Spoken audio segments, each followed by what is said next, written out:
What's up mga idol? Sa video na to ay gagawa tayo ng cellphone na galing sa Tacloban City, Leyte. Ang problema nito ay nagkaguhit-guhit ang screen at lumubo ang battery. So dalawang cellphone po ang pinagawa ni Sir, sabay-sabay po natin gawin. At muntik na madamay ang LCD sa paglubo ng battery. Ayan, dalawang box po ang pinadala ni Sir, tag-iisang cellphone po ang laman. At buksan natin itong isa. At ang model po pala nitong isa mga idol, ayan, ay Samsung E0 po. Pansinin nyo mga idol, yung pinakalikod niya ay medyo umangat na dahil po sa paglubo ng battery. At grabe mga idol, ang mga ganitong unit kapag lumubo na ang battery, kailangan nyo talagang ipagawa dahil ang flex connection nito ay nasa ibabaw ng battery. Isang pagkakamali mo lang dyan, pwedeng madamay ang LCD. At ayan mga idol, ang isa naman ay Samsung E05. So ito po yung mga nakasulat. Basahin po natin. Masayang araw idol. So subscriber nyo po ako sa YT at FB. Dalawang cellphone po ito. Ang isa A05 LCD lens pero natatats pa. Ang isa naman floated daw ang battery at namamatay.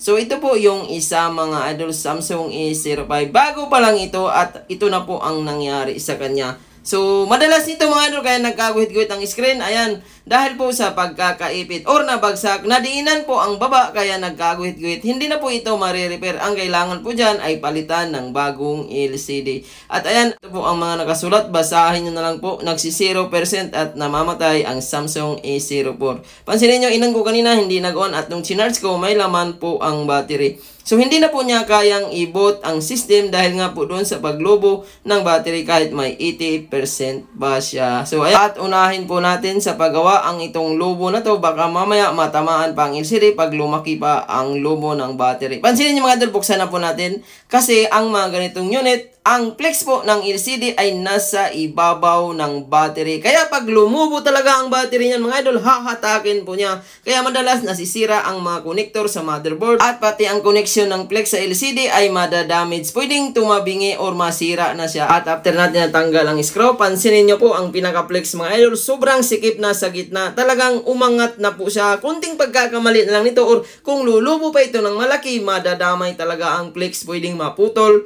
or pwedeng masira ang pinaka-connection sa motherboard. Ayan, pansinin nyo, lubong-lubo talaga. Kaya ayan, tanggalin po natin mga idol at madali na po ito iangat dahil lumaki na siya. So, matagal na rin itong unit na to at yung dikit niya ay malambot na. So, inangat ko lang po siya ng tweezer at ayan mga idol, lumubo na talaga siya, umiikot na. Sobrang delikado na ito kapag nasugatan yan ay possible na uusok yan. At ito yung ipapalit natin mga idol, pang Samsung E02. Parehas lang po sila ng polarity ng battery. Meron silang 5,000 mAh or milliampere. So, ayan, paano ba ito i-install? Una mga idol, tanggalin natin tong mga tape na nasa ibabaw at grabe, sobrang tigas ng battery na to at magandang klase na. At nag-apply ako dito ng double-sided tape. So, tatlo po ito mga idol at nilagay ko lang po siya sa gitna. At ayan, tanggalin natin yung pinakaputi niya. At ayan, naiwan na po ang dikit. At kailangan kapag nagpalit kayo ng battery mga idol ay nakadikit talaga para iwas masira ang flex or mapunit. At pansinin nyo mga idol, ang laki na po ng awang ng flex. Mautak din ang manufacturer nito. Flexible na siya. Medyo mahaba ang pagkagawa para in case lumubo, hindi madamay. Pero madalas dito mga idol, marami na po ako nagawa nito na talagang kapag lumubo ng malaki ay madadamage talaga ang connection sa mainboard. Kaya niyang hatakin mga idol, kaya nabubungi na siya. At ayan na, ikabit na natin yung housing at pansinin nyo mga idol, hindi na po lumubo. At ayan na, solve na natin itong isa at tingnan natin kung gumagana ba ang battery natin. Kapag mag-charge ito ay normal na ito. At ayan mga idol, nag-charge po siya. So, ibig sabihin na solve na po natin ito. At isunod naman natin yung isa. Ito po yung nagka-line-line mga idol. Madalas ito naiipit. Kaya iwasan nyo maipit ang baba mga idol kasi nandyan po ang flex. So, paano ba ito palitan din ng LCD? Ayan, tanggalin natin yung likod at ayan, i-reheat po natin konti. So, 350 heat temperature kasi ang likod po nito ay plastic. Isang pagkakamali mo dyan, pwedeng malusaw yan at hindi mo na maibalik ng maayos. At gumamit tayo ng pantastas na manipis. At plastic lang yan mga idol. Ayan, flexible din siya. So, kahit anong gamitin mo dyan na pangtastas ay okay lang, wag lang initan. So, ayan,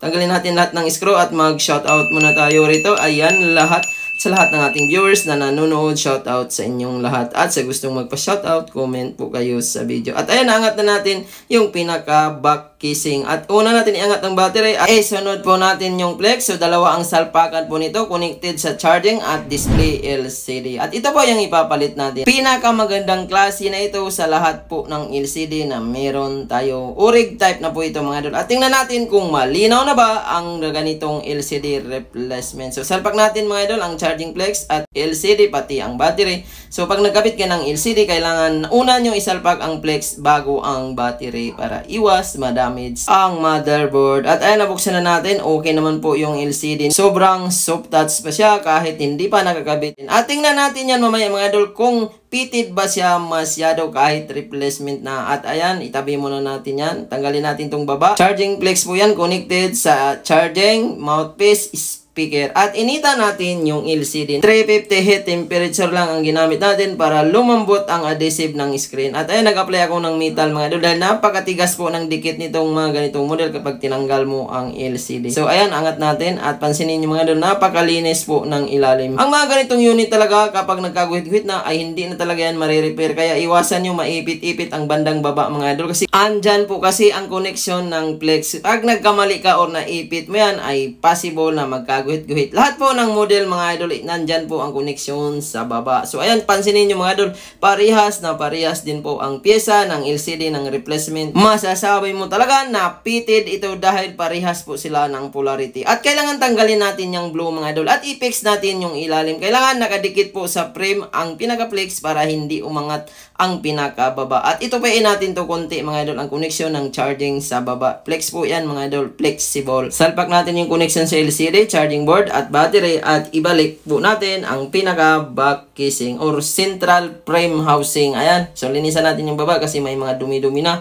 Kaya isa sa mga dahilan kung humihina ang speaker dahil po doon sa butas niya ay maraming mga alikabok na pumasok. At ibalik natin lahat ng screw. At maraming salamat po sa lahat po ng nagtitiwala at nagpadala sa atin. Napakalayong lugar po nito mga idol. Galing po ng Leyte papunta ng Manila, Taguig para lang maayos.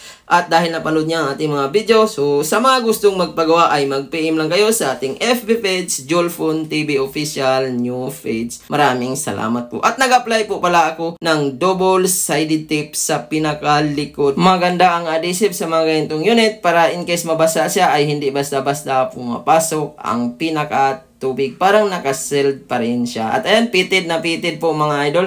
So kulay puti siya. At saka po natin dikitan ang pinaka LCD. So huli na po tayo nagdidikit. At dikitan nyo po sa pinakagilid mga idol. Ayan, sa pinaglalapatan mismo ng LCD. Huwag sa ilalim. At dito banda sa may connection ng flex sa LCD sa baba ay kunti lang po ang ilagay nyo. Para hindi kumalat sa flex. At kapag pumasok kasi sa flex yan po yung mag-cause ng blackout. At nag-iinit ang screen dahil nga napasukan ng T7000 or pandikit. At nag-apply tayo ng guma dito. Alisin po natin sa loob ng 2 oras. At after 2 hours na po mga idol, ayan. So 100% na po siya. At pansinin nyo mga idol, mamaya kung talagang napitted ba ang screen nito dahil ang kinabit po natin ay parehas po ng polarity. ORIG type na po ang LCD natin. Ang original kasi nito na 100% mga idol ay nabibili lang po sa mismong service center at may kamahalan po yun. At meron po palang plastic ang LCD natin para in case magloko, pwede po natin palitan. Meron tayong 3 days to 1 week observation. Ang warranty natin kahit madikit na yan, basta nandyan ang plastic, pasok po yan sa warranty. Kapag nagloko siya ay pwede natin palitan, wala pong bayad. At ayan, napalitan na natin ng LCD at battery. I-check na po natin ng sabay-sabay at tingnan natin kung gumana na ba. At yung isa mga idol, pansinin nyo po, sobrang linaw talaga ng display. Soft touch din po siya. Pansinin nyo, ayan, pindutin po natin ang keyboard at sobrang lambot po ng keyboard niya. Back to normal na siya. Para na rin siyang original na LCD. Pansinin nyo mga idol, sumusunod siya. At ito namang isa ay na-reformat pala dahil siguro namamatay ang akala kailangan i-reformat. So kapag lubo na mga idol ay huwag nyo pong i-reformat ang cellphone dahil nasa battery lang yan. Hindi na niya kayang i-boot ang system kaya po siya nagpapatay-patay dahil lubo na. At ayan, napalitan na natin mga idol. So burado na po lahat. Nag-charge naman siya. Normal po ang charging. Wala na pong problema. Solve na po itong isa. At itong isa naman mga idol, pansinin nyo po. Tingnan natin kung pitted pa rin ba na replacement na ang LCD. At pansinin nyo mga idol, nakalubog po sa frame. So ibig sabihin, sobrang pitted po siya at hindi nakikita ang ilaw. At na-solve na po natin. Maraming salamat sa panonood. Huwag kalimutan mag-like, mag-share, mag-subscribe.